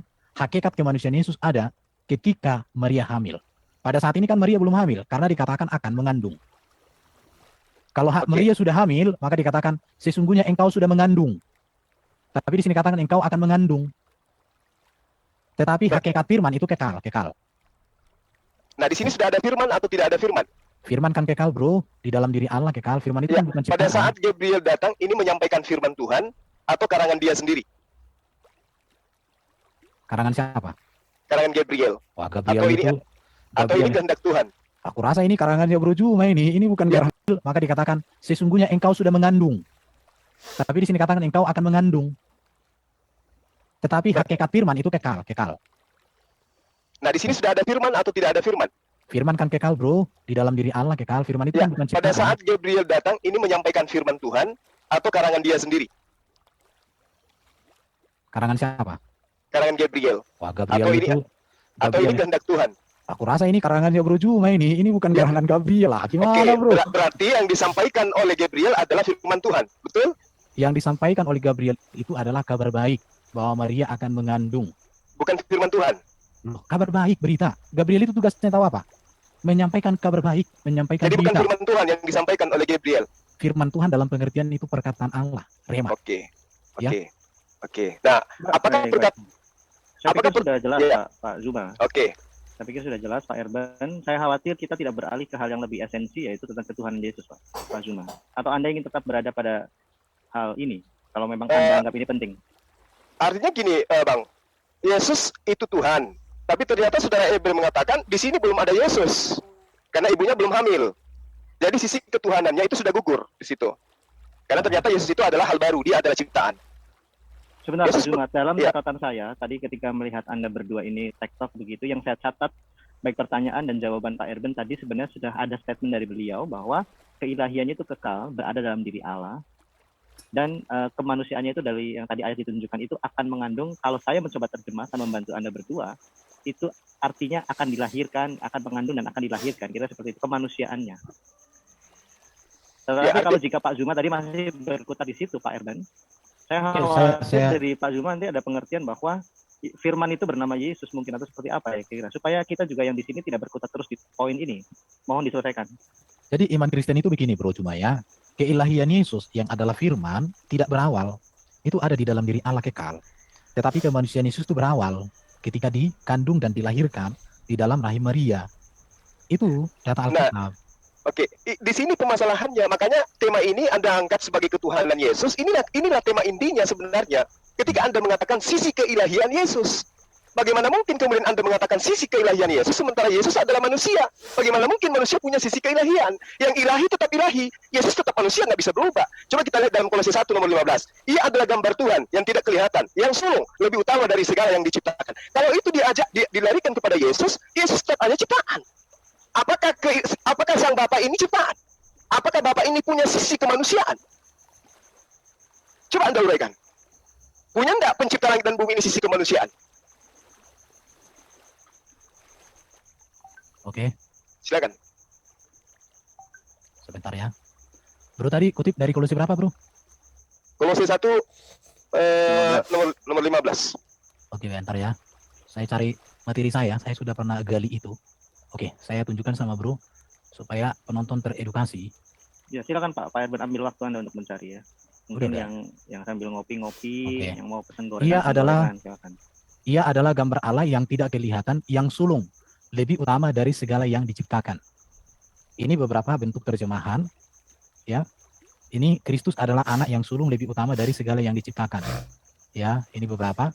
Sekarang ini dia adalah gambar yang tak kelihatan, dialah yang sulung antara segala yang diciptakan. Kita lihat ya, kata yang sulung oleh pengalut bidat Arianisme ditafsirkan sebagai yang pertama dari jenisnya, maksudnya Kristus merupakan makhluk pertama. Kata yang sulung dalam teks Yunani memakai kata prototokos. Ini digunakan 8 kali dalam PB. Kata ini dalam bentuk ejektif maskulin singular nominatif no degree, yang dapat diartikan yang sulung, lebih tinggi, yang ada sebelum. Kata ini memang dapat diartikan demikian. Tetapi penafsiran ini tidak sesuai dengan tema surat Paulus yang menekankan keunggulan Yesus. Keutamaan Kristus yang dimaksud oleh Paulus di sini adalah Kristus yang terutama, sebab di dalam Dia, dalam kuasanya atau melalui perantaraan dirinya, tatanan ciptaan ini menjadi ada, dan tatanan tersebut ada untuk Dia. Itu yang mau ditegaskan. Jadi bukan Yesus ciptaan di sini. Firman bukan ciptaan. Ya, kita lihat lagi nih. Kata yang sulung dalam teks ini dapat dipandang dari dua sisi. Yang pertama, dari segi waktu, bahwa ia ada sebelum segala ciptaan. Jadi, keilahian sang firman sudah ada sebelum segala ciptaan. Dari segi kedudukan, bahwa ia diperanakan atau dilahirkan lebih dari segala ciptaan. Diperanakan atau dilahirkan di sini tidak menyatakan bahwa Yesus adalah ciptaan, tetapi menunjukkan bahwa Yesus berasal dari Allah. Maka dikatakan Yesus datang dan keluar dari Bapa. Dari dua pengertian tersebut, maka dapat diambil kesimpulan bahwa dia, Yesus, sudah ada sebelum segala sesuatu. Dan dia adalah yang utama dari semua ciptaan. Itu artinya di situ, Yesus disebut sebagai yang sulung, tidak menunjuk kepada kelahiran Yesus secara badani, melainkan kepada hubungan Yesus dengan Allah sebagai firman yang kekal di dalam diri Allah. Ini dikiaskan sebagai anak tunggal Allah yang kekal. Dengan memperhatikan arti kata prototokos, yaitu yang sulung yang lebih tinggi, yang ada sebelum, maka kata yang sulung dapat diartikan ia yang ada sebelum segala ciptaan. Ia yang lebih tinggi dari segala ciptaan. Itu berarti bahwa Allah menciptakan segala sesuatu oleh firman yang telah ada sejak permulaan. Bahwa firman itu ada sejak permulaan. Oke? Itu sudah saya bahas ketika saya menjawab saksi-saksi Yehova. Ada 3 ayat yang sering diikuti saksi Yehova. 3-tiganya saya sudah jawab. Saya jelaskan. Oke? Ya. Oke. Ya, silakan. Ya, jadi jelas ya bahwa kalau Anda kemudian mengatakan Yesus itu adalah firman. Tadi kita sudah melihat yang dibangkitkan ternyata bukan firman. yang datang kepada Maria melalui perantaraan kehendak Tuhan melalui Gabriel, itu juga Yesus tidak ada di situ. Nah, lalu dalam kitab Anda sendiri jelas dikatakan bahwa Yesus itu adalah permulaan ciptaan. Kalau mau Anda larikan kepada firman, itu tidak kena. Kenapa? Di dalam Yesaya 55 nomor 11 pun dikatakan bahwa segala firman yang terlontar dari mulutku, apa yang keluar dari mulutku tidak akan kembali kepadaku dengan sia-sia. Sebelum yang kuinginkan itu terjadi sesuai dengan yang ku mau. Itu adalah indikasi firman. Nah, sementara Yesus tidak terlontar dari mulut Tuhan. Terlontar dari rahim manusia, iya. Itu yang saudara harus pahami di sini. Mohon maaf. Lalu kemudian, coba Anda uraikan kepada saya, di dalam Roma 1 nomor 3, di situ di dalam bahasa original teksnya dikatakan Yesus itu berasal daripada sperma Daud. Artinya bahwa tadi kita sudah sepakat Yesus tidak ada pada saat Gabriel datang. Nanti dia ada setelah dia dihamilkan. Berarti tidak salah yang diterangkan oleh Roma 1 nomor 3 dalam bahasa Greek bahwa Yesus itu memang berasal daripada spermatos. Oke, sudah bisa dijawab. Iya, silakan. Maria itu kan keturunan Daud. Ya. Jadi itu menegaskan bahwa dia memang memiliki silsilah dari Daud. Itu jelas. Dia kan keturunan Yehuda. Maria. Baru Yusuf pun itu kan Yehuda. Jadi itu sebenarnya tidak ada masalah dengan apa yang Bro sampaikan tadi di situ. Tetapi saya mau tegaskan sama Bro ya begini. Ketuhanan Yesus itu berbicara tentang kemesiasan Yesus. Berbicara Mesias itu artinya yang diurapi. Yang diurapi itu menunjuk jabatan dia raja, dia nabi, dia imam, bahkan dia hakim yang adil. Jadi itu otoritas kepenguasaan Yesus yang diberikan oleh Bapa, itulah ketuhanan Yesus. Maka iman Kristen, Tuhan dengan Allah, dua kata yang berbeda. Ini Bro, nanti akan saya tanya sama Bro, saya akan cross check apa yang Bro nyatakan dari tadi. Dan nanti saya minta ada waktu untuk Bro mempertanggungjawabkan pernyataannya Bro. Nanti akan saya cross check ini, siapkanlah dirimu.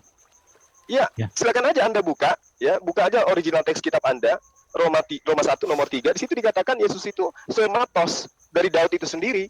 Artinya, diterangkan di dalam kitab Anda, Yesus itu berasal dari sperma Daud. Kan begitu? Interlinear. Kalau masuk ke bahasa Yunani, kita harus cek interlinear. Ini butuh waktu, Bro. Oke. Ya, butuh waktu. Apa saya dulu bertanya sambil saya cari, Bro Justin?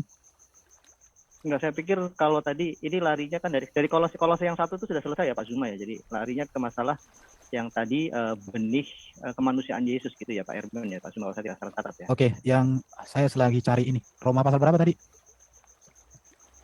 Saya lagi buka nih. Saya juga tidak salah. Roma pasal berapa Pak Zuma, mohon diulang Pak. Roma 1 nomor 3. Oke. Saya cari dulu. Roma pasal 1 ayat 3. Tentang anak yang lahir dari keturunan Daud. Genomens. Di sini sperma mana? Oh, keturunan. Spermatos ya. Kita lihat di interlinear, kata spermatos itu diterjemahkan di sini keturunan. Ya, jadi bukan berbicara sperma seperti itu yang keluar, bukan itu, tapi keturunan. Saya cek dulu. Iya, S168. Saya cek interlinearnya. Ya kita namanya belajar ini Bro, belajar. Supaya jangan asal bunyi. Kalau asal bunyi kan kacau kita ini. 168. Oke, sperma. Itu bisa artinya benih, bisa keturunan, atau diartikan juga orang yang tersisa, atau bisa juga sifat. Itu kalau di interlinear Yunani Indonesia. Bisa dilihat itu di kamus interlinear Yunani Indonesia halaman 714. Jadi bukan sperma dalam pengertian kayak itu yang keluar dari barang itu, bukan begitu. Itu tentang benih ya. Artinya bahwa Yesus berasal dari benih ya. Ya, di situ. Ya, kalau kita melihat secara biologisnya, ya tentu betul bahwa Yesus itu kan manusia yang lahir dari silsilah keturunan Daud. Konteks itu, Bro. Ya, dari benih Baik. Daud. Bukan, lagi juga dikatakan di situ kan keturunan Daud. Enggak mungkin lah itu berbicara sperma dari hasil kelamin Daud, karena Daud udah mati, tapi itu menunjukkan silsilah keturunan. Iya, karena Daud udah mati ribuan tahun Bro, nggak mungkin lagi spermanya. Emang ada apa sperma ditabung waktu itu kan belum ada, tapi itu berbicara garis keturunannya secara manusia. Mungkin udah jelas lah itu. Ya seperti itu Pak Zuma. Jadi yang saya catat dari penjelasan Pak Erben itu sperma dari tidak melibatkan sperma manusia, kira-kira seperti itu. Lalu bahasanya apa Pak Erben? Karena saya pikir belum ada bahasa untuk menjawab frase yang untuk frase utama, frase kunci untuk menjawab tadi yang Pak Zuma sampaikan. Berasal dari benih Daud.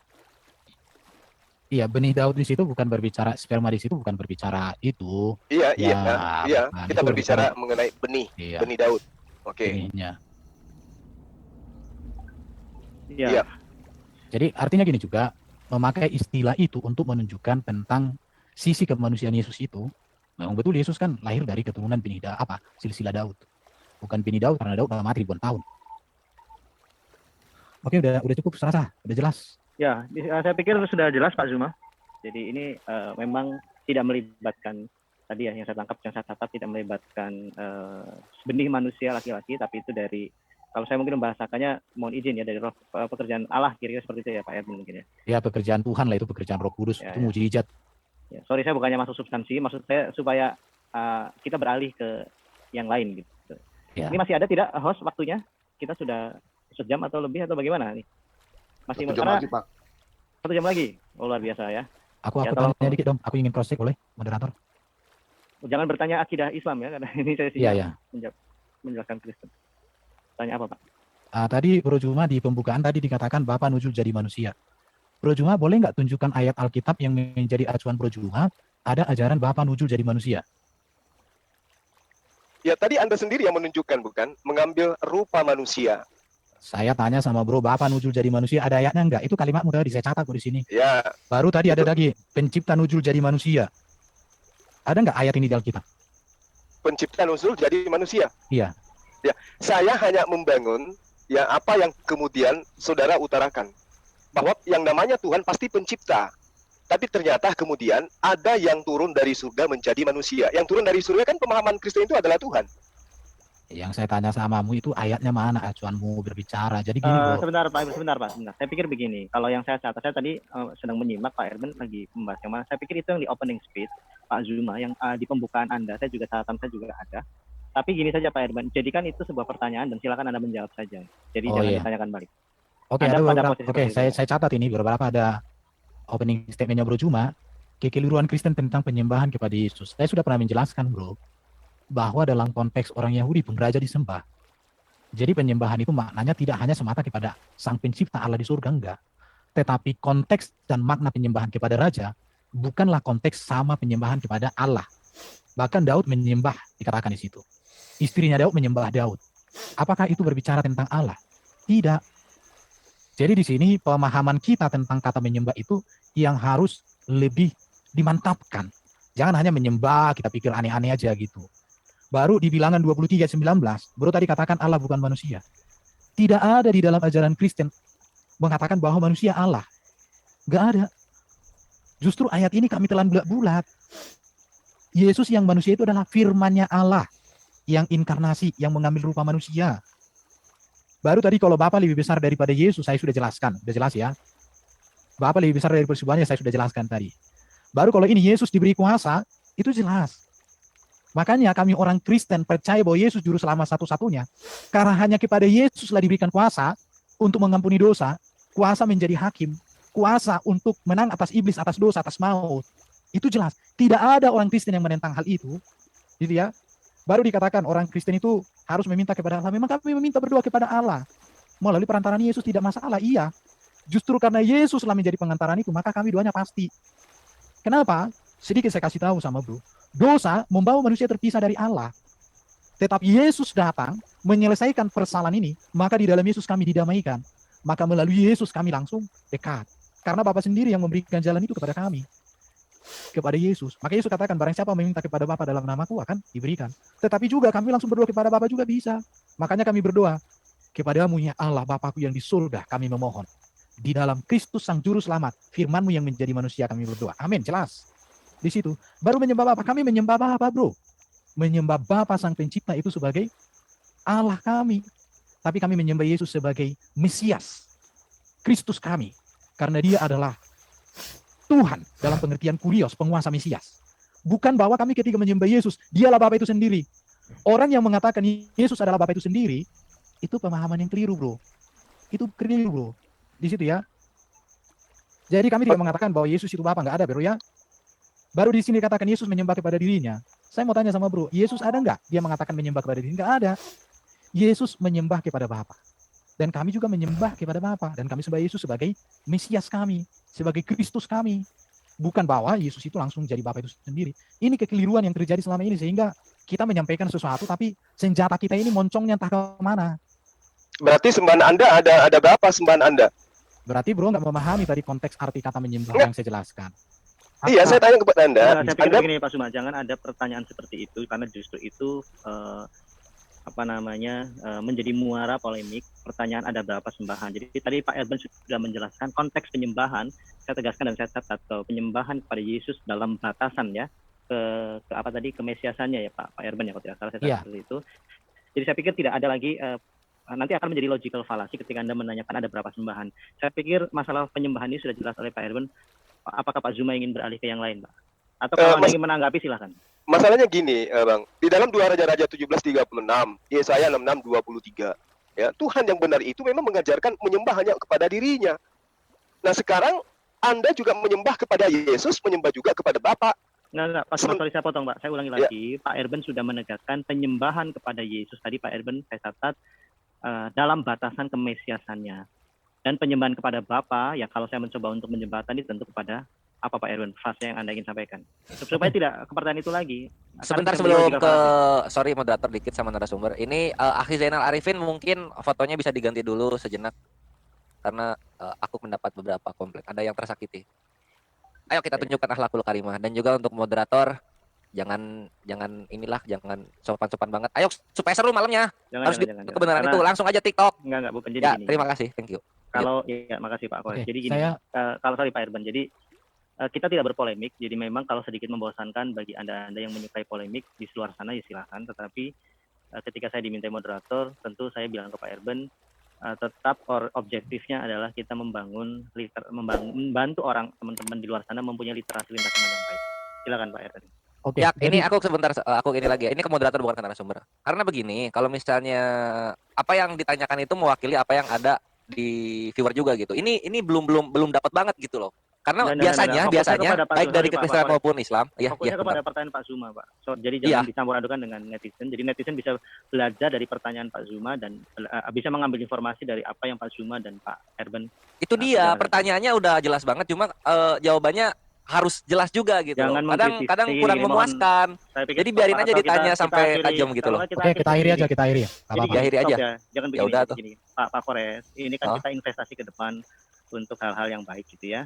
Jadi kita mencerdaskan, kalau dalam prinsip yang kami dengarkan agamaku, kita selalu praktekkan itu supaya teman-teman tidak saling menyalahpahami. Di saat nanti teman-teman Kristen bertanya tentang iman Islam, diberikan jawaban yang sebaiknya supaya kami juga tidak menyalahpahami, kita seperti itu. Jadi sekarang fokus pada Pak Zuma dan Pak Erben dan kita mengambil intisari dari apa yang mereka. Iya, aku nggak ke narasumber, ini ke moderator gitu. Jadi kalau bisa biarkan aja dilonggarkan gitu supaya semakin tajam jawabannya semakin enak gitu. Cuman ya terserah. Gini, nanti kita bicarakan nanti Pak. Sekarang kita selesaikan dulu diskusi ini. Nanti masalah format perbaikan jangan diinterupsi seperti ini. Biarkan saya sebagai moderator yang menentukan arahnya dan saya pastikan akan netral dan objektif. Silakan Pak. Bosan. Ya udah lanjut aja nggak apa-apa. Dari tadi. Bang Arben, saya lihat kami dengar di sini ya. Ini siapa yang tadi yang bilang ya netral? Ya, sip. Wah, nggak apa-apa ini kok. Selama tidak ada hujatan menurut aku. Ini kenapa saya di-mute ya? Ini masih di. Iya, sebentar. Moderator biar aku ngomong dulu supaya mendengar. Enggak bisa Pak Kores. Ini saya lagi. Enggak ada yang dipojokkan di sini. Aku cuma bilang moderatornya udah bagus kok, tidak ada pemojokan dan sudah bisa menetralisir kata-kata hujatan gitu. Seperti itu tolong di book aja tuh di waiting room. Itulah kenapa aku mute all tadi tuh, maaf. Kalau mute all kan nggak bisa perorangan. Ya wes, yuk silakan lanjut moderator. Kita juga sudah sekitar berapa nih? 20 menit lagi. Ya baik, silakan Pak Erben. Makasih Pak Kores. Oke, Bro Juma tadi kan coba mengutip dari raja-raja bahwa yang disembahnya Allah. Tetapi karena Bro mungkin tidak utuh membaca kitab raja-raja, di sini lalu bersembah berlutut, sujud menyembah kepada raja. Apakah raja di sini adalah Allah? Tidak. Masuklah ia menghadap raja lalu sujud menyembah kepadanya? Tidak. Jadi di sini kita harus menempatkan kata pada konteks. Kalau kata itu dilepaskan dari konteks, itu berbeda. Sama seperti bisa. Bisa itu bisa racun. Bisa itu bisa dapat melakukan. Gila itu bisa orang gila. Tapi gila itu juga artinya hebat. Wih, Messi malam hari ini mainnya gila. Gila di situ artinya hebat banget, cetak gol 3. Jadi di sini kita harus memiliki kemampuan menganalisa kata dengan konteks, bukan memperkosa kata melepas dari konteks. Itu kalau penyembahan itu. Tidak ada orang Kristen Tritunggal yang sejati ketika menyembah Yesus bahwa Yesuslah Bapa itu sendiri. Yesuslah Allah Bapa Sang Pencipta itu. Enggak ada. Saya pikir udah jelas. Saya akan tunjukkan ini. Menurut saya perlu saya kasih tahu sama Bro Cuma. Ya, jadi gini Saudara Erben, saya paham itu ya tentang penyembahan-penyembahan seperti data yang Anda kasih, saya ngerti. Di dalam 1 Samuel 25-23 juga di situ ada diterangkan bagaimana kemudian orang-orang ketika Abigail melihat Daud juga sujud menyembah ke tanah di hadapan Daud. Apakah kemudian Daud itu Tuhan? Tidak. Tapi permasalahannya di sini tentang Yesus. Kita sejam Anda mengurai kesana kemari, itu untuk apa? Untuk meyakinkan bahwa Yesus itu adalah Tuhan. Berbeda dengan satu raja-raja, dua raja-raja yang Anda tunjukkan. Memang mereka dihormati sebagai raja, tapi Yesus beda. Coba Anda lihat, ketika Anda tanya kepada saya, mana pernyataan Tuhan Bapa nusul menjadi manusia? Loh, bukannya dikatakan bahwa pada mulanya adalah firman, firman itu bersama-sama dengan Allah dan firman itu adalah Allah. Lalu kemudian ketika Allah ini diterangkan lagi di data nomor 14-nya, Allah itu telah menjadi manusia. Allah jadi manusia nggak ada ayatnya, Bro. Kok kayak gitu cara bacanya? Sekarang begini kawan, apakah firman itu sama dengan Allah? Oke, saya jelaskan samamu ya. Tunggu. Apakah firman itu sama dengan Allah? Saya jelaskan Oke, samamu. Pak Suma, saya catat, Oke. Pak. Firman, Nanti- adalah Firman Allah. itu sama dengan Allah dan firman Oke. itu menjadi manusia. Berarti Allah itu menjadi manusia. Oke, saya Jangan jelaskan begini, ya. Pak Oke, Suma. silakan. Saya catat pertanyaannya, jangan disimpulkan. Silakan Pak Erben. Oke, saya jelaskan ya supaya Bro memahami nih. Ini waktu yang indah untuk Bro memahami iman Kristen yang sesungguhnya supaya Bro itu jangan menyampaikan iman Kristen yang bukan sesungguhnya. Perhatikan, pada mulanya adalah firman, NRK, en hologos. Kata adalah di sini itu imperfect, aktif, indikatif. Imperfect itu artinya unsur makna terus-menerus.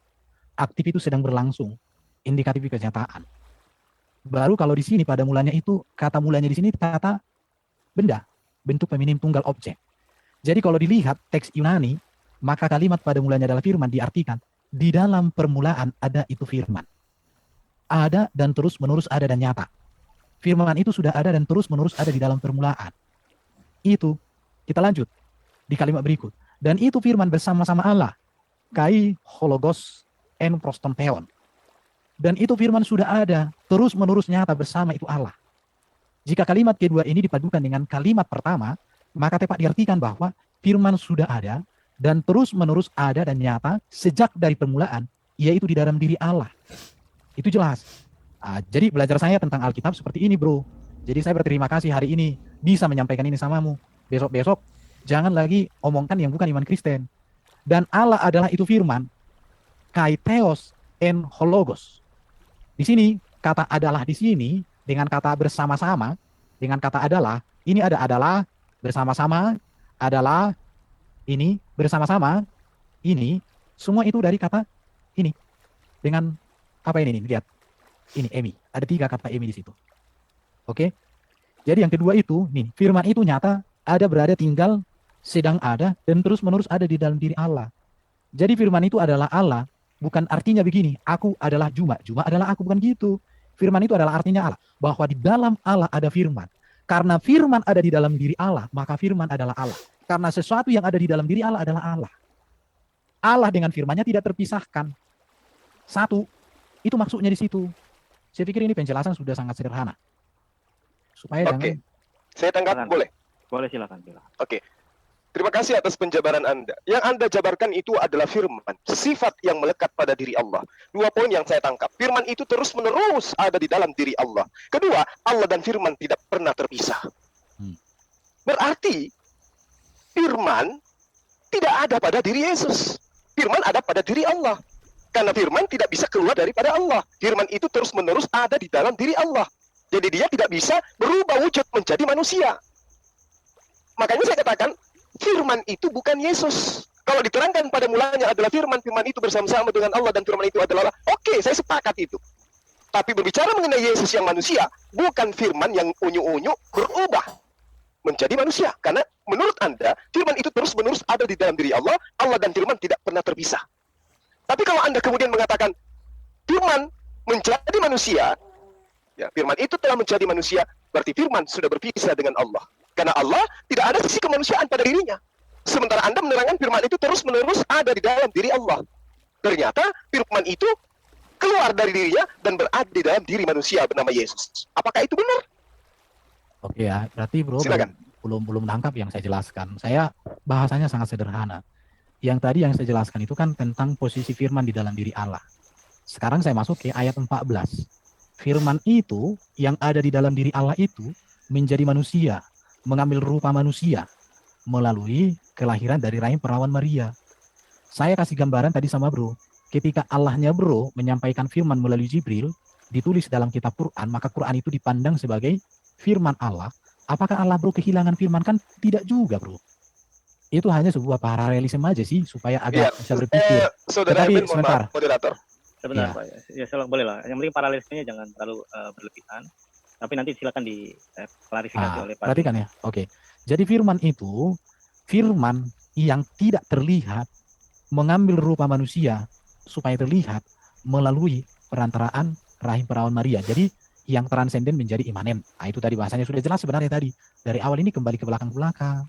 Jadi yang saya jelaskan tadi itu ayat 1 sampai dengan ayat 2. Tapi saya tidak selesaikan di ayat 14. Kenapa? Karena pertanyaannya ayat 1 sampai 2. Tapi karena bro sampai giring jadi dipolemikkan, ya saya jelaskan ini firman itu, firman yang kekal di dalam diri Allah, diutus Allah mengambil rupa manusia. Namanya Yesus. Yesus yang manusia itu diberikan Allah, Bapa itu kuasa. Kuasa mengampuni dosa, kuasa mendamaikan, kuasa menyelamatkan, kuasa menang atas iblis. Dan itu dibuktikan Yesus. Yesus tidak hanya ngomong, tapi dibuktikan dengan kehidupannya. Makanya orang Kristen menyembah kepada Yesus Raja segala raja yang sudah mengalahkan kematian, bukan yang hidup dalam kematian. Baik, Iya. baik Pak Erben. Saya pikir begini Pak Erben, Pak Zuma, jangan kembali lagi ke masalah firman karena tadi sudah ada penjelasan kunci dari Pak Erben, Pak Zuma terkait imanen, transenden dan imanen, pewahyuan yang saya catat. Jadi apakah masih mau dilanjutkan ke masalah yang ketuhanan karena ini sudah mendekati waktu terakhir Pak Zuma? Saya hanya ingin meluruskan tentang apa yang diterangkan saudara Erben mengenai firman di dalam Islam. Silakan. Oke, jadi ketika Anda mengatakan sama dengan Al-Quran, firman dibukukan menjadi Al-Quran. Nah ini yang harus saya luruskan. Tidak ada satupun manusia beragama Islam yang meyakini bahwa firman berubah menjadi buku. Tapi yang ada adalah firman yang diwahyukan, dibukukan dalam sebuah lembaran kertas, kemudian disatukan menjadilah sebuah kitab. Dan kitab itu bukan Tuhan yang nusul, bukan Tuhan yang ngambil rupa kertas atau rupa buku. Dan tidak ada kemudian umat Islam yang menyembah buku berupa Al-Quran. Al-Quran, firman menjadi Al-Quran, artinya bahwa firman Allah yang diwahyukan kepada baginda Rasulullah Muhammad SAW itu dibukukan dalam sebuah kitab namanya Al-Quran. Bukan firman sifat Allah kalamullah yang kemudian nuzul berubah menjadi buku, bukan. Tapi rangkaian ketetapan hukum-hukum Tuhan ditorehkan di atas sebuah buku, dan itulah yang disebut kitab suci Al-Quran. Berbeda dengan pemahaman Anda terhadap Yesus. Yang Anda katakan adalah firman yang melekat pada diri Tuhan, dan firman adalah Allah, itu berubah menjadi manusia, telah menjadi manusia. Tapi ketika dipertanyakan siapa yang dibangkitkan, Anda mengatakan manusianya yang dibangkitkan. Padahal yang menjadi manusia adalah firman. Berarti yang dibangkitkan adalah firman. Gitu, saudara Erben. Oke, jadi bro kembali membuat sebuah framing yang menurut saya tidak menyimak apa yang saya sampaikan. Tidak ada di dalam kalimat saya dan Alkitab yang mengatakan firman itu berubah kayak Power Rangers. Nggak ada. Firman menjadi manusia, berubah. Iya, bukan berubah Berubah di situ. Apakah menjadi manusia? Saya sudah jelaskan tadi, itu artinya mengambil rupa. Itu yang disebut dengan inkarnasi. Sebentar Pak Zuma, Pak Erben. Tadi Pak Zuma, Pak Erben. Saya pikir nggak usah dilanjutkan ke yang tadi lagi. Karena tadi Tuhan, di videonya kita sudah simak itu mungkin apa dalam yang dibahas dan dibicarakan oleh apologet Kristen dengan Juma di video barusan. Lagi-lagi mereka membahas tentang keilahian daripada Yesus Kristus, ya. Dan banyak pernyataan dan pertanyaan yang disampaikan oleh Juma, dan dalam hal ini kita sudah dengarkan secara bersama. Juma berusaha membuktikan bahwa Yesus itu hanya seorang nabi, ya. Yesus itu bukan Tuhan, bahkan mungkin tidak layak jadi Tuhan, ya. Nah, apa yang dia sampaikan kita sudah dengarkan di video barusan, ya, dan kita juga sudah dengarkan jawaban yang sangat luar biasa dari seorang apologet Kristen yang merupakan ahli dalam bahasa Ibrani Yunani. Kita sudah dengarkan narasi-narasi beliau, ya. Beliau sangat mahir dalam menjelaskan bahasa asli daripada Alkitab, itu Ibrani Yunani, dan beliau secara detail, ya, atau secara terperinci menjelaskan tentang Yesus sebagai Tuhan dan alasan umat Kristen percaya kepada Yesus sebagai Tuhan, ya. Nah, saudara dalam Tuhan ini sangat-sangat luar biasa, ya. Ya, perdebatan yang memberikan kita banyak pengertian, banyak pemahaman, menambah wawasan kita, menambah ilmu pengetahuan kita tentang Kristen dan tentang Yesus yang adalah Tuhan dan Juru Selamat, ya. Nah, saudara dalam Tuhan, seperti yang disampaikan oleh apologet Kristen di video barusan, dia menjelaskan bahwa tidak ada seorang pun yang bisa masuk surga kalau tidak melalui Tuhan Yesus Kristus, ya.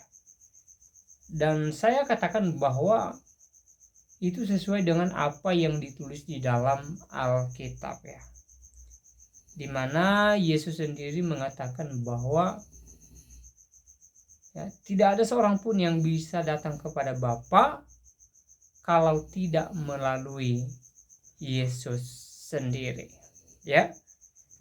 Ini penjelasan yang sangat-sangat luar biasa dari seorang hamba Tuhan di video yang barusan kita simak bersama, ya.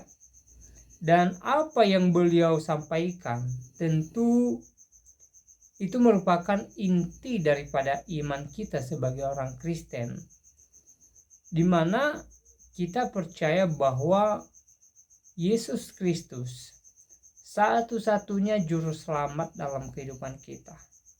Yesus Kristus satu-satunya sang penebus dalam kehidupan kita.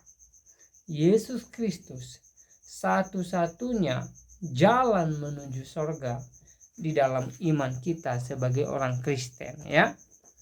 Dan seperti yang sering saya jelaskan di video-video sebelumnya, bahwa iman kita sebagai orang Kristen, ya, tidak sia-sia di dalam Yesus. Kenapa saya sampaikan hal itu? Ya, karena Yesus sendiri